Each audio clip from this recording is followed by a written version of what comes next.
You are listening to Prevention is the New Cure podcast, all things health and NHS with a political twist. And that's with me, Dr. Helen Stokes-Lampard, and with Steve Bryan MP.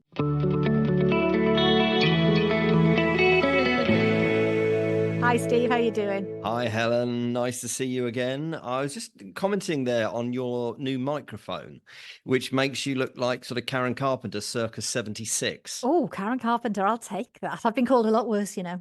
Yeah, she was a great lady. We should talk about my obsession with Karen Carpenter one day. Oh. Not in a creepy way, in a nice way. Okay, that's a relief. Because I know one of the greatest voices ever to record. I wouldn't argue with that, but I'm always a bit worried about your obsessions. But anyway, Steve, episode 25, quarter of a century. And as we record on Wednesday, the 6th of March, it is, of course, budget day here in Westminster. We've got a guest coming up later on, but we're going to talk about that and some other health stories in the news first. So, so I've just come out of the chamber, really, where Jeremy Hunt, longest serving Health Secretary, has delivered his budget, potentially the last financial statement before a general election.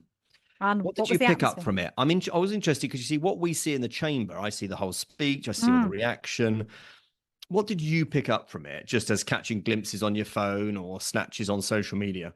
Yeah, so I mean, there was so much trailed in advance. You know, there was a sort of when the 2% drop in national insurance landed, it was kind of it's exactly as we expected. As opposed to if that had been, we hadn't all known it was coming, it was kept secret, there'd have been a 2% cut national insurance. So it's really interesting to me how by trailing things in advance, they're underwhelming when they're announced because you've got your head around it. It's kind of what else?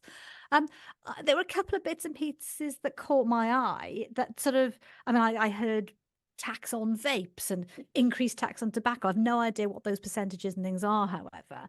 And I picked up on some stuff about digitisation of the NHS. Now, I don't know if that's new money and new announcements or if that's a rehash of what we already knew. So what was it like in the House? I mean, there was the usual ding-dong, of course. You got, for everything good that was said by one side of the House, the other side of the House was saying something horrible. So look, if I'm honest, it was quite flat in the chamber. Really? And that's just the point in the political cycle that we're in. But there was, it's still the budget from the Chancellor Exchequer of our country. So there's a lot of serious stuff in there that impacts on people's lives. I thought it was curious that they briefed out the NICS cut the way that they did. I thought, well, there must be something else, maybe on income tax, or there's some other rabbit from some other hat, because if that is the headline and that's already come out, then the Matt cartoon in the Telegraph on Wednesday morning has a couple in their living room and he says, so much the budget's leaked out, it's completely ruined the element of disappointment. So, and I think that's the danger politically for the government, is that there was nothing else that was really headline. There was lots of other stuff. Now, in our area, right? So the thing that the headline, if you like, for everyone is that inflation, 11% when Jeremy became Chancellor, it's now 4%. Yeah. He expects that to get to the Bank of England's target of 2% in the next few months, his exact words. So that's very good news for us all. That is big. Yeah. The other things that caught my eye, AstraZeneca.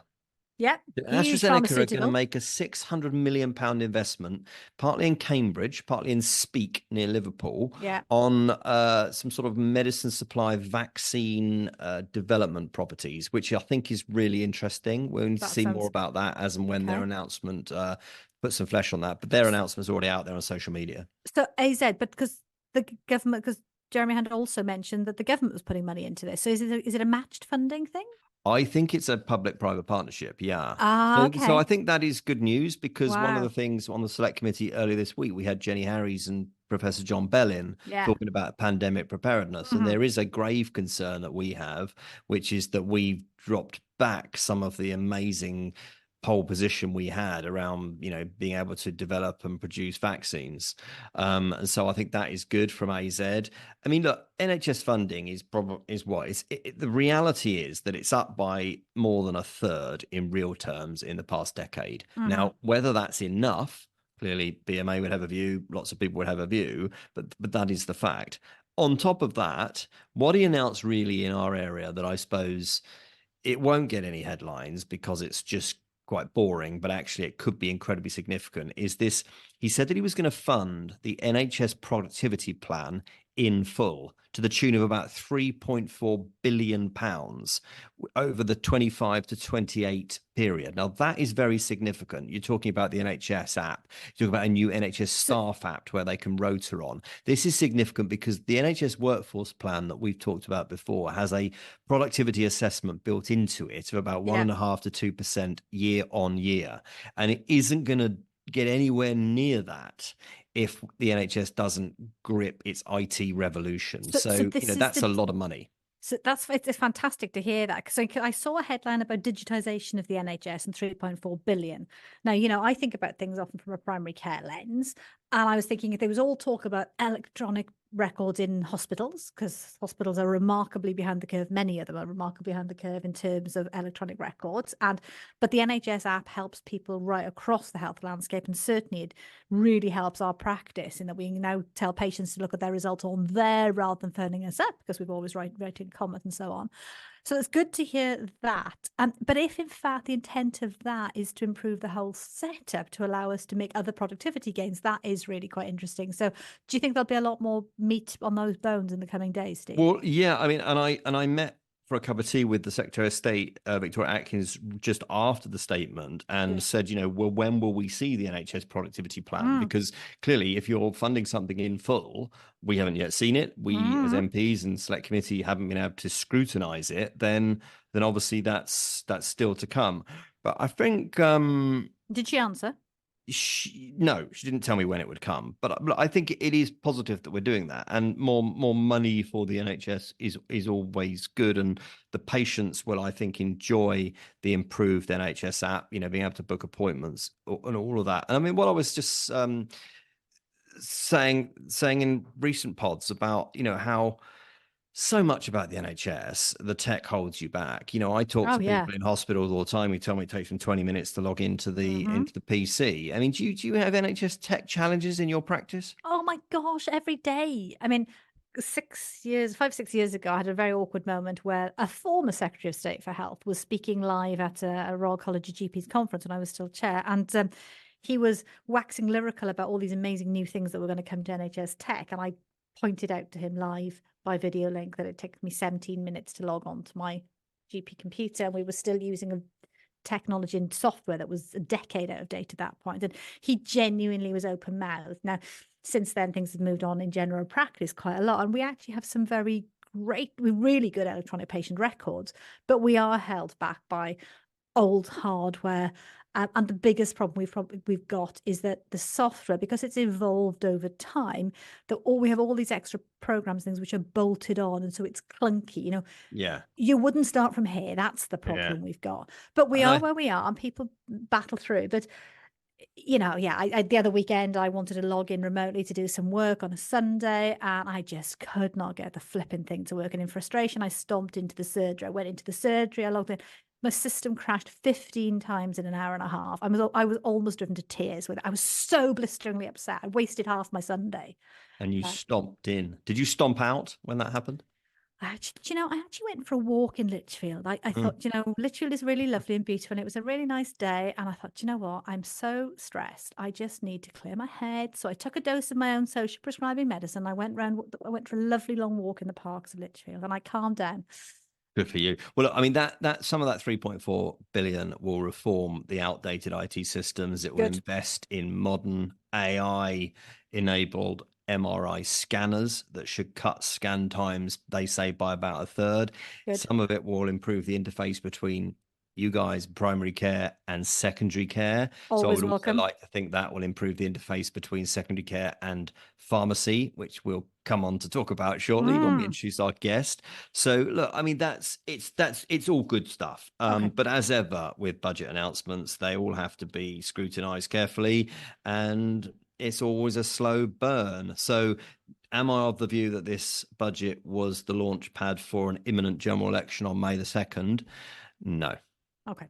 Fair enough. I mean, other things from a prevention point of view, um, there was quite a lot of stuff I heard about house building, and we know that in terms of people living in good quality housing is good for their health and well-being. There was stuff about household support funds, child benefit thresholds changing. There were quite a lot of things that have wider help for society, I hope. What's going to be really interesting is when we do get a general election is what happens in the next fiscal event. Anyway, shall we move on from the money Yeah. stuff? What else are we going to talk about? Well, look, let's do a little bit before we introduce our guest. Should we talk a little bit about some of the news and health stories that have been going on in the last week or so? Shall we quickly talk about industrial action again? Just Because we've had some good news on that this week. We have. Apparently, the hospital consultants in England have accepted a pay deal, which is, and the deal itself, it sounds like it sounded to me like a modest improvement on what they had narrowly rejected not too long ago, because there was one chunk of consultants who were doing badly out of the previous deal, and that I feel like that gap's been filled. And I think it was people who were 4 to 7 years post qualification. So I think that was a good thing.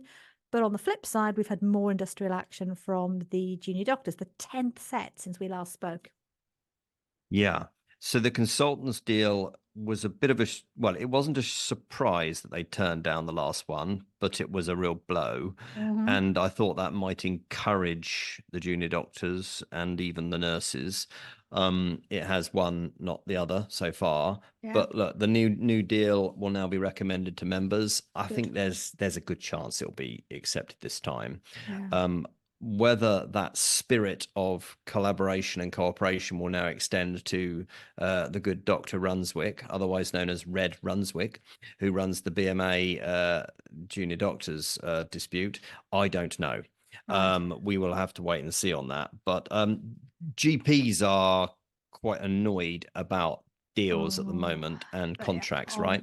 They are, Steve. They're blisteringly upset. I mean, so general practice, NHS England had been working on a big new deal for general practice, which was intended to be a 1-year stepping stone. We've just come out of a 5-year contract. So general practice has been hit quite hard because there was a really good 5-year package arranged 5 years ago, which of course nobody knew there was a pandemic coming. Nobody knew that inflation was going to go bonkers. And whilst the deal was great in terms of money going to general practice, what's happened in the last couple of years has been really tough. But everyone said, you're in a 5-year contract, suck it up. New contract coming, seeing big offers to other disciplines. General practice was hoping for something to bring us back on track. And there's been a 2% total package uplift, full stop. And so even though there's really good, sensible stuff in the new contract, the stepping stone contract about reducing bureaucracy, making things more efficient, which is all to be welcomed. And our understanding is that people like the BMA who were actively involved in negotiating those bits of it were fine because the actual envelope that NHS England were working within was so tight. People just see the headline figure and just incandescent. In my own practice, for example, that 2% is more than taken up by the mandatory increases due to national minimum living wage as of the 1st of April. So effectively it's nothing, or it's a pay cut for everybody else. That's the reality of life. Now, there'll be a further reconciliation after the recommendation from the DDRB later this year, but who knows what that'll be. And so I think and it's frustrating because at the very time where people needed a lift, they feel they've been kicked. Yeah, well, I'm sorry to hear that. Let's watch that one closely. Can we talk about a subject very close to my heart, which has been in the news a bit this week, which is breast cancer? Oh, yeah, I've missed this. What's going on? So when I was the cancer minister, we had Jeremy was Secretary of State. We had a thing where a number of women had not been invited for breast screening. I was chair of the GPs at the time. I remember it was awful. You were the RCGP at the time. And, I remember the sinking feeling when officials told me, and I lost my mother to breast cancer. I just felt absolutely sick to my stomach. And all you can do in those instances is apologize and make it right to the best of your ability. Anyway, the minister, Andrew Stevenson, who's the cancer minister, put out a written statement yesterday. It came up on Tuesday in Health Questions in the House of Commons. Basically, what's happened is NHS England have written on Monday this week to a group of women who are at pretty high risk of breast cancer, who would have been eligible for annual MRI checks because they're on the at risk as opposed to the 3-year tests. But they weren't routinely referred. And I think this is a sort of historic cohort of women. It sort of ranges from 1962 through to 2003, because they received radiotherapy treatment above the waist to treat Hodgkin lymphoma. But because of that treatment, they were then at increased risk of breast cancer. So, clinicians were asked back in 2003 to contact both previous and current patients to refer them for their annual checks. And a number were missed. So they're now going back and contacting women, and I suppose it is not unreasonable to say that some of them may have subsequently died. Now, cause and causation are not necessarily Hard. the same thing, but yeah, it's very difficult, and all they can do is try and put it right. I'm surprised that hasn't had much media attention, but I guess it'll get picked up in the coming days. Yeah, I'm surprised actually that it hasn't been sent out to GPs via your various alerts. So you're saying your surgery hasn't been contacted by anybody in this respect? By close of play Monday night, they hadn't. No. And I wasn't in general practice yesterday, but I haven't seen it on social media either. So okay, well, let's just see what happens. Yeah, no, it'll cascade through in the next week or it's so. horrid. Oh, it's awful. Obesity. Oh yeah, really interesting headlines and work. So paper published in the Lancet in the last week or so. Now over 1 billion of the population worldwide are officially obese. That is a pretty staggering statistic, Steve. Yeah, I saw it. I did a big event earlier in the week on the subject of obesity, and we are as a society still too big, and Yeah. we're not short of policies in this area or ideas in this area. I wrote the second iteration of the child obesity plan when I was the minister. The trouble is we don't implement a lot of this stuff. I mean, we implemented the so-called sugar tax, this soft drinks industry levy, reformulated it's where Coke Zero came from, etc. But a lot of the other stuff, the ban on advertising of high fat salt sugars after the watershed, not happened. Traffic light labeling, not happened. And there's a lot of things that we still haven't done in terms of trying to turn around the obesity super tanker, because obviously you're at greater risk of heart disease, type 2, some cancers. It's really worrying, isn't it? Well, it is. And I think, there are certain groups, certain countries where you've got genetic predisposition to increased adiposity, obesity. So you've got, Tonga, American Samoa, and Pacific Islanders, and so on. But the UK, with our really mixed population, we rank 55th highest for men for obesity and 87th for women out of 190 countries. That is awful, given that we're an affluent, educated nation with high standards of healthcare. So in terms of prevention, this is a massive thing for us. We don't need to rehearse all the harms that obesity does in terms of diabetes, cancers, and heart disease, and so on. Well, we're going to talk a bit more about that on a future podcast, because the Obesity Health Alliance have been in touch with us, as you know. They're and a good organisation. they are going to come on and talk to us about this in more detail. Good. So hold that thought. Let's and then the hold other it. end of the scale of being too big, you were going to raise the subject of being underweight. Yeah, it's a really big problem. So this is global research, remember? So we've got people underweight in the poorest countries. Obviously, there's a huge challenge of malnutrition. I mean, you can be underweight and healthy, but an awful lot of people are underweight and extremely unhealthy. And I think in this day and age, we talk so much about the one and we forget the other. And we have malnutrition here in the UK. We have malnutrition in people in residential care, in hospitals, and so on. So it's something we should never forget the other end. We've got all the challenges about fat shaming. We've got the challenges about how we talk about these things in constructive ways. And certainly as a GP, it's definitely proceed with caution when you're talking to somebody about their weight. Most people know when they are overweight and underweight, and it's how we have a constructive dialogue with people to work with them and not be seen as in opposition to them. Well, so, wouldn't it be interesting sometime? We started off the podcast talking, I mentioned Karen Carpenter, who, fantastic. And obviously those who maybe younger listeners who don't know the story of Karen Carpenter is that she died of a cardiac arrest because she suffered from anorexia and bulimia, anorexia nervosa, with the related condition bulimia, where you make yourself sick. And it was tragedy, in one of the greatest recording voices in history. And, we could talk about eating disorders in men and women. I think that would be a good topic. It'd be really interesting. Very good topic. Should we take a break and then we'll introduce our guest?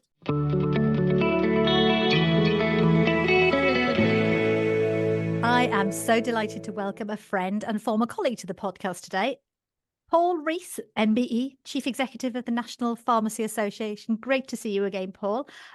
Now, the National Pharmacy Association is the organisation that represents and supports independent community pharmacists, the sort of pharmacy that I work closest with as a GP in the public. So welcome, Paul. Thank you very much. It's great to be here, Helen. Hi, Paul. Nice to see you. Thanks for coming on. Hi, Steve. Thank you for inviting me. Now, listen, we've been really waiting for you to come because we've been excited about this. And as Helen, I get excited about lots of things. He I mean, does. I worry about a lot of things, don't I, Helen? You But worry a lot. but I do get excited about podcasts. And I guess the place that to start with you, Paul, is pharmacy, right? Community pharmacy. It's been a challenge for many years, but loads of money going in. You've never had it so good, right? That's a very good question, Steve. So we are in this very strange state of play. We have a juxtaposition, and that is, on the one hand, community pharmacy within the NHS across the 4 nations of the UK is centre stage in a way it's never been before. So we've got a Pharmacy First initiative in England, launched in January. We've got one in Scotland, one in Wales, one in Northern Ireland, all with a different number of common ailments under one umbrella. But community pharmacies now being put centre stage and recognised as the key route within primary care to take away millions of consultations from general practice. However, at the same time, community pharmacy is dying on its feet. In the last 10 years, 1,000 community pharmacies have closed, 8 are closing a week, and 72% are in deficit. So what you've got is beautiful icing on top of a collapsing cake. And I think that's a real shame, because community pharmacy is at the heart of communities up and down the land. People rely on their local community pharmacy to access healthcare, medicines, clinical services, but they're closing at a rate of 8 every week. And as I say, 1,000 over the last 10 years. And actually last year, we had a record number of closures. So we've got this bizarre situation that on the one hand, community pharmacy is seen as being more important than ever before in the eyes of the NHS and the governments of the 4 nations, but the network is crumbling before our very eyes. So Paul, help us unpick this a bit, because certainly I recognise in my own patch the pharmacy that was in the healthcare, in the sort of surgery building that I occupy, has been taken over twice in the last few years and has now just moved out into a different premises, and they're changing their model of working. Why are we seeing so many closing? Is this a reflection of commercial pressures? Is it a reflection of tightening the screws, sort of, is the NHS getting tighter on what it's funding? What's behind it? Because certainly they seem more popular than ever. We've got more people taking medicines than ever. They're doing more than ever. So what's going on? I think the problem is that we've got a situation where community pharmacies are second-class citizens, and other clinicians within the NHS, whether it be in secondary care or primary care, are seen as clinicians. Helen, we both worked at the Royal College of GPs in different roles. You were the chair, I was a director. And as we know, general practitioners are contractors, but they are seen as clinicians first and foremost. Yeah. Community pharmacists are contractors, but they're seen by some people as shopkeepers. They actually are clinicians delivering really important services. And we saw during COVID, when some of the services shut up shop, or that was the way it was perceived, they delivered week in, week out. They ensured there was access to medical advice, to medicines. But what's actually happened over the last 10 years is the percentage of the NHS budget spent on community pharmacy has plummeted from 2.5% to 1.6%. There's a funding model that essentially doesn't work. So the NHS within England has held funding flat for the last 10 years, which in real terms means a 40% decrease. So we've reached a stage where, although we've got Pharmacy First, and community pharmacies are really positive about that because they want to deliver services for their local communities, we're at a point where we need a new deal for community pharmacy. We need 2.5% of the NHS budget for community pharmacy. We need a situation where pharmacists are no longer treated as second-class citizens, but actually as clinicians. We need year-on-year increases linked to inflation. And the other thing is that not many people necessarily in the public are aware of this, but money is clawed back from community pharmacies repeatedly. And that's because the money that pharmacies get for the medicines that they dispense to the public, it's never really clear how much the value of that medication is. So they dispense it, and at the time, the drug tariff that is published by the Department of Health might be £1, but actually a few months later, having reviewed the prices in that month, looking backwards, it might be decided actually the average rate was 80 pence or 50 pence, therefore money is clawed back. So Okay. community pharmacies never actually know where they stand. So I'm going to let Steve come in on some of this stuff in a minute because it's more his territory than mine. Can I reflect you some of the, I guess, the tensions going on in primary care that I'm seeing? So the general practices are looking at community pharmacy and certainly the Pharmacy First scheme and going, hang on, you're giving over £40 per consultation to sort out one of the simplest things that we do in general practice. And I get £107 a year to deliver a whole year's worth of care for an 80-year-old patient. There's a tension here which risks pitting community pharmacy versus general practice, which I think would be really destructive because I know some of my best friends in the community, the pharmacists I work with.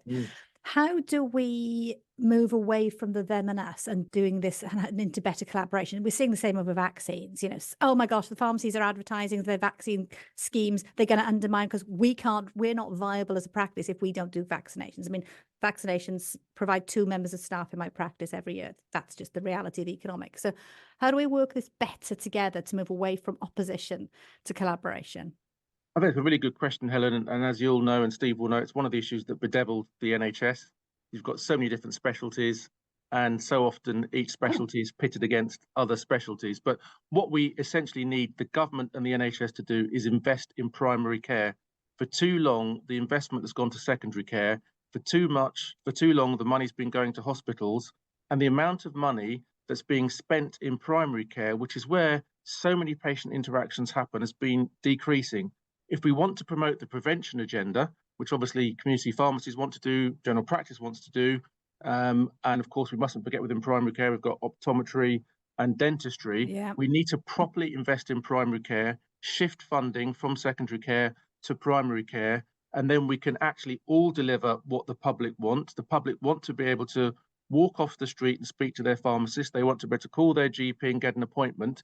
And we know that it's through pharmacy and general practice that the prevention agenda can really be delivered, in a way that delivers a step change, because it's GPs and pharmacists that can talk to people about social prescribing, about exercise, about diet, can carry out health checks. So we need a reimagining of the way that the whole health service is funded. There's been report after report after report saying we need to spend more money on primary care. There've been paper after paper after paper saying we need to shift resourcing from secondary care to primary care, but it never happens. Steve, We need what this do you now think? to take place. Well, look, I mean, clearly I'm playing devil's advocate when I am being provocative when I see no ad is so good, because in many ways, you got 645 million quid extra in Pharmacy First. Helen's right to say that there is therefore a discrepancy with general practice for similar stuff. But, general practice says that it can't cope and that it's drowning. And so use the capacity in primary care, which is pharmacy, and use that first. That makes a lot of sense. But you said within primary care, Paul, in your first answer, and that's absolutely right, because pharmacy is part of primary care. We're doing an inquiry on the select committee at the moment, as you know, about community pharmacy and hospital pharmacy. Yesterday we had a round table with pharmacy people from hospitals, from primary care, from community pharmacy coming into London for a big round table event with members. And the theme that came across all the time was, within this bit of primary care, there are so many barriers. There's so many firewalls between them, and the tech, the communication, patients that come to them who are then frustrated because pharmacists know they can help them. They know they could replace medicine A that's not available with medicine B, and they then have to send them back to GP because the special protocols are not in place for that. And so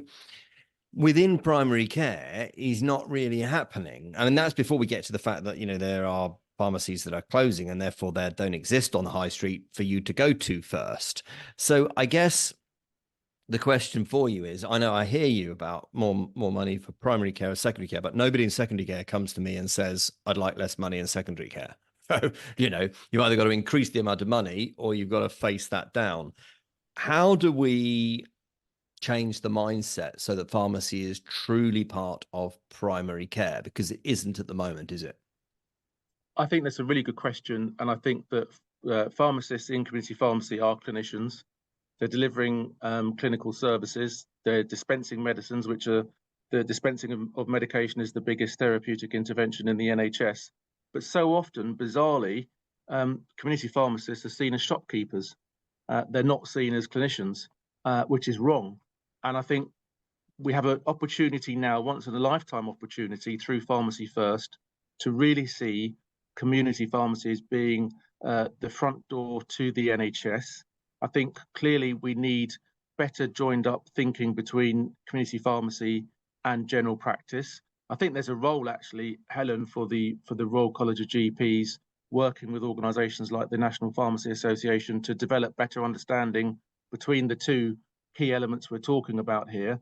But I think what you'll find is that community pharmacists, they want to be delivering more clinical services. So they're delivering COVID jabs, they're delivering flu jabs, in some cases measles jabs, they'd like to be delivering shingles jabs.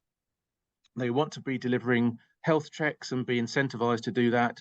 They want to be delivering smoking cessation assistance across the nation. I think at the heart of things is the contract for community pharmacy. So community pharmacy is contracted to deliver dispensing. So about 90% of the money that pharmacies receive is for dispensing, about 10% for other clinical services. We need that contract completely ripped up and we need to start again. The contract for community pharmacies needs to be based on dispensing, yes, but also clinical services, prevention, social prescribing and de-prescribing. I think community pharmacies have shown during the COVID pandemic and ever since that they will always step up to the plate. They're delivering pharmacy first, certainly in England, because obviously in Scotland, Wales and Northern Ireland, the pharmacy first model is already well embedded. They've delivered 55,000 pharmacy first consultations in the first 2 weeks. Wow. Pharmacy is always up for the challenge. It always delivers, even when they're under massive pressure. 72% of pharmacies are actually in deficit. And I've got to say, I'm sure you know this already. You've probably discussed this. You've heard it being said.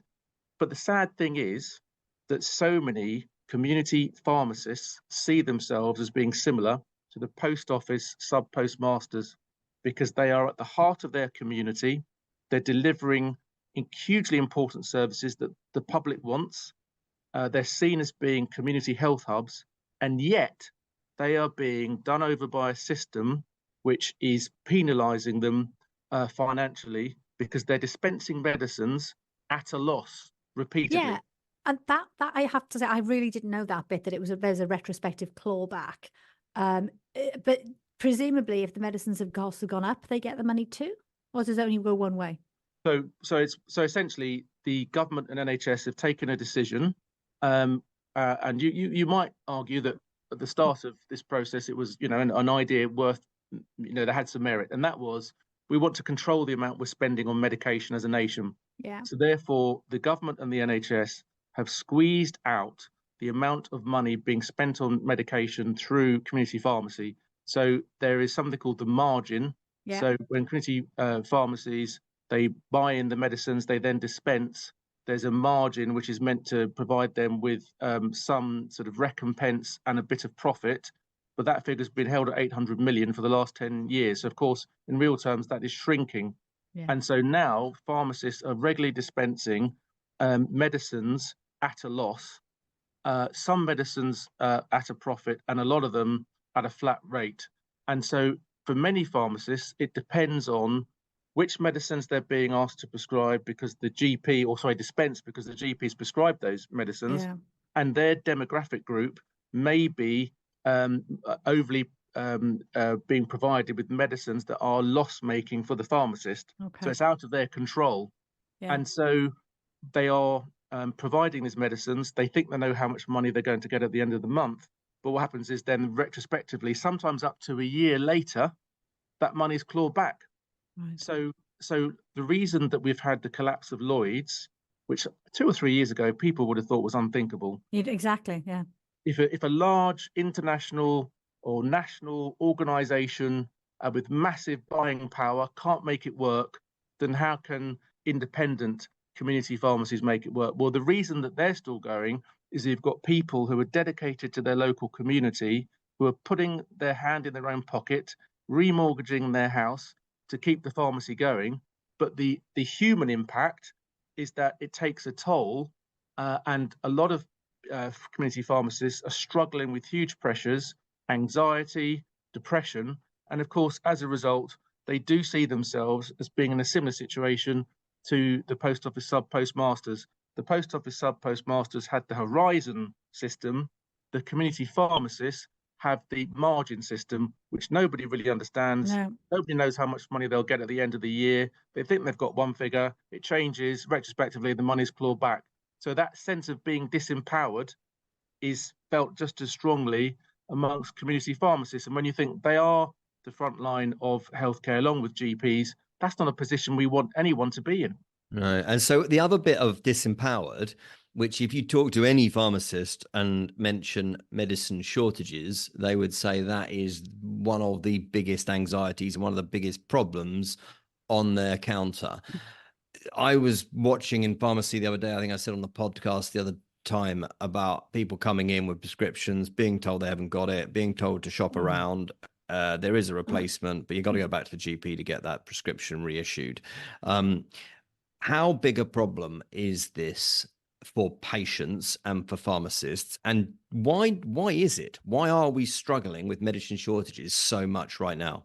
And before Paul answers, can I just say it's a massive problem for GPs. I was the emergency doctor on Tuesday and spent a ridiculous proportion of my time, and our in-practice pharmacists spent a huge proportion of time because two new drugs have suddenly become problematic and we didn't know about it. So anyway, Paul, what's your thought on that one? So, I mean, I think there are a whole host of reasons behind the medicine shortages, which actually, are worse now than at any time in living memory. And I've got to say, the overall resourcing crisis within community pharmacy is worse now than in living memory. I think there's obviously issues with global supply chains affected by COVID. There's a rebound. There's more medication being prescribed sort of globally. I think also there's an issue around sort of natural disasters, because there could, medicine could be made in one country. If there's a disaster, then, that also impacts on the medicines being supplied. I think obviously Brexit has had an impact. I think the issue that probably is the one that I'd say causes the most concern is that because of this downward pressure being exerted on how much we spend on medication as a nation, so we're spending pound for pound less on medicines being dispensed here than, say, in France or Germany. The companies that make medicines, the pharmaceutical companies, they're businesses. And if they know they can get a higher price for their medicines in another country, they will ship those medicines to Germany or France before then providing them for the UK. And we do talk to pharmaceutical firms. Obviously, I can't mention any names, but, they might be based quite close to home.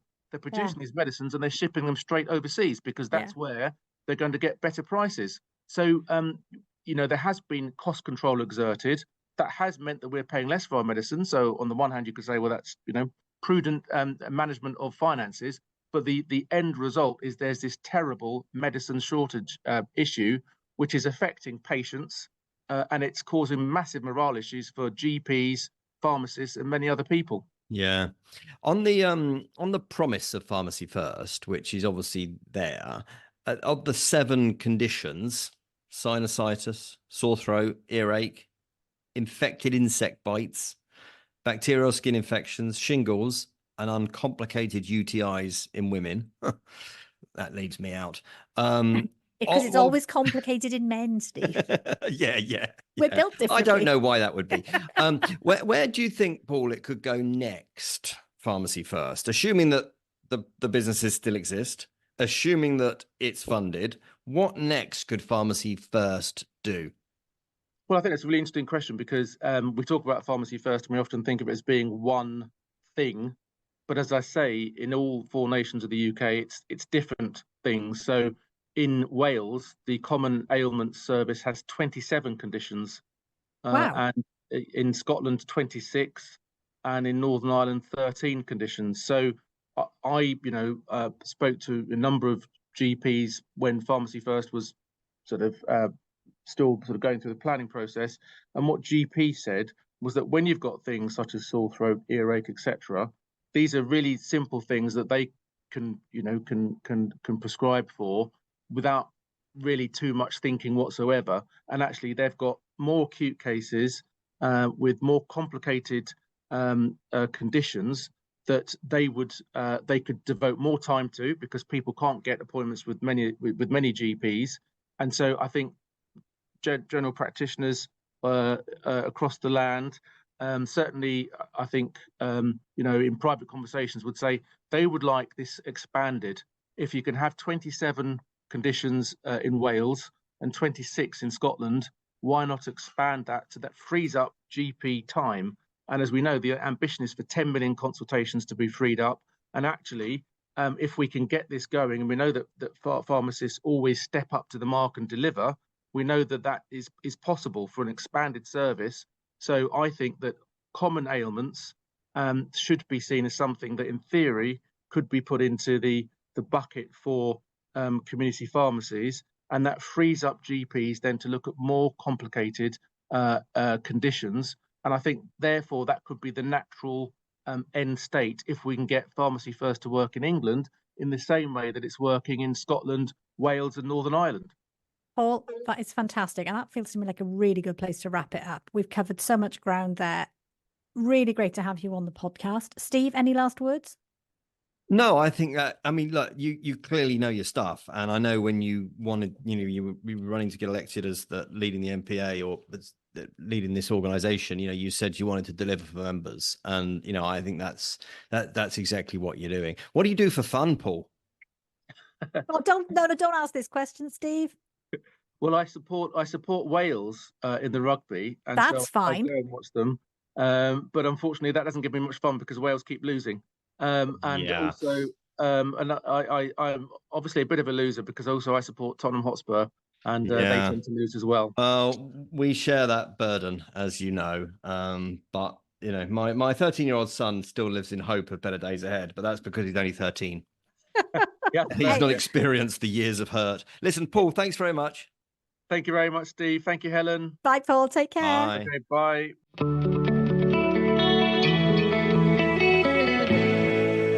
Welcome back. That was Paul. Nice guy. Really lively, isn't he? Oh, he is. He's great. Very intelligent chap. And he really knows his stuff when it comes to putting a point across and to making a case. So, I think I hope he feels that he was well and truly heard by us. Oh, yeah, definitely. I mean, the MPA has always packed a punch, the National Pharmacy Association. It's gonna pack a Paul punch now, isn't it? Pack a Paul punch. Anyway, that was good. Right, let's hit the pod surgery button. What do you got? Look, Steve, we're short of time with this. Has been quite a long podcast. We've covered so much today. But I wondered if you wanted to talk a bit about assisted dying. Now, it's not perhaps directly our prevention agenda space, but I think there's so much talk at the moment. In the last week, we've had big headlines from Esther Ranson, and you've done a lot of work in your committee. So I just wondered if you wanted to wrap up with... Yeah, so just briefly. So when we started the podcast, we were in the middle of doing this big inquiry on assisted dying, assisted suicide. Last week, on Thursday, we finally published the report. And it has been roundly criticised by both sides. One side because it didn't recommend a change in the law, and the other side because it didn't rule out a change in the law. And Esther Ranson's been out on the media, and you know what? That tells me that we did our job, because our terms of reference was never to recommend either way. It was to produce a reference point for MPs and parliamentarians in the rest of this parliament and most likely in the next parliament. So we look at the current law, we look at the government's role in the debate, we look at international examples where it's already available, we look at end-of-life care, we visited hospices as part of it, and we looked at other jurisdictions nearby, so Jersey and the Isle of Man, Crown dependencies, where, and indeed in Scotland, where they are considering a change to their domestic law right now, and that may happen in the coming months. So the Westminster government doesn't mean that we have to consider it in Westminster, but it does mean that it's coming closer to home. And so, look, if you're interested in this subject, which is obviously incredibly sensitive, incredibly difficult, all of the documents, or our report and all the documents that inform that report, all the evidence we gathered, are all up there on the Health Select Committee website. And I think it's really important that people know what's going on. I mean, I've been aware of this debate for so long, obviously as a healthcare professional. As a frontline GP, I deal with death and the process of dying every week. And we have an adage in sort of general practice that when you help at the end of life, if we help people, if we get it right, their families never forget us. If we get Yeah. it wrong, they never forgive us. Ah. And I think it's a really powerful thing to help people at the end of life well is so important.